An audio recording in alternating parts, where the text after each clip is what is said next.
all over. But we got, you can see, all new intake gaskets. I did not want to go back with this heavy ass iron intake, but we went back with it anyway. This carburetor does good. I leave it on there for a while. I'll test it out. Got good oil pressure.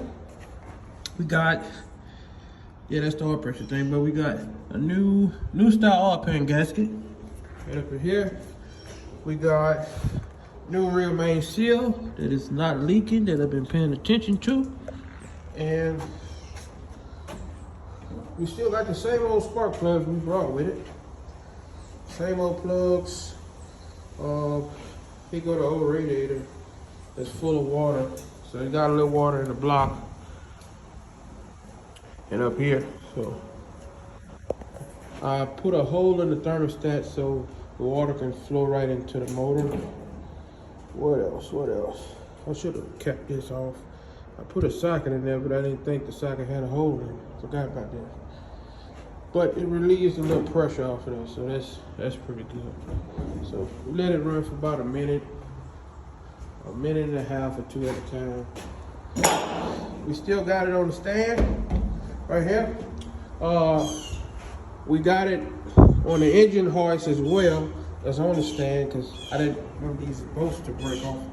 Maybe they work, but I can't take no chances. This engine is heavy as hell. So I don't want to take no chances. But hey, it runs good. Next setup, I'm going to put the setup back on here so the water pump can turn.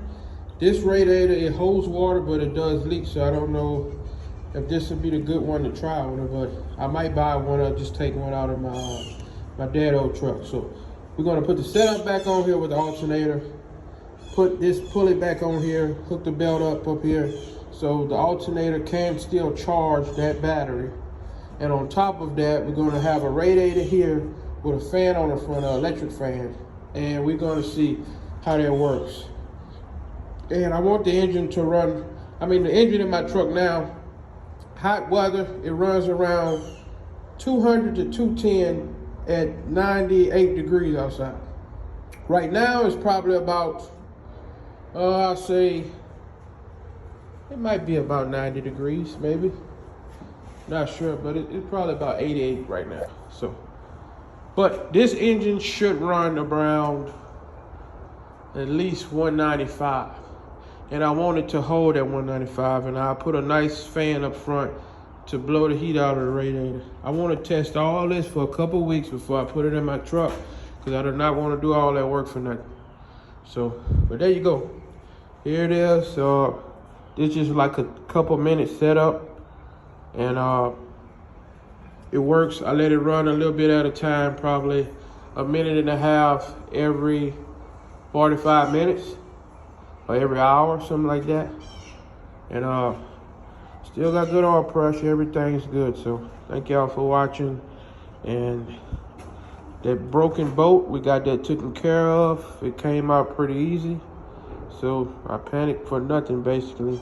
And that starter, sometimes it turns like right on point perfect, and sometimes it make a little noise, and that's a brand new starter. So I think it needs a shim right up in here in this area. So we'll see. But catch y'all on the next one, give y'all a new update.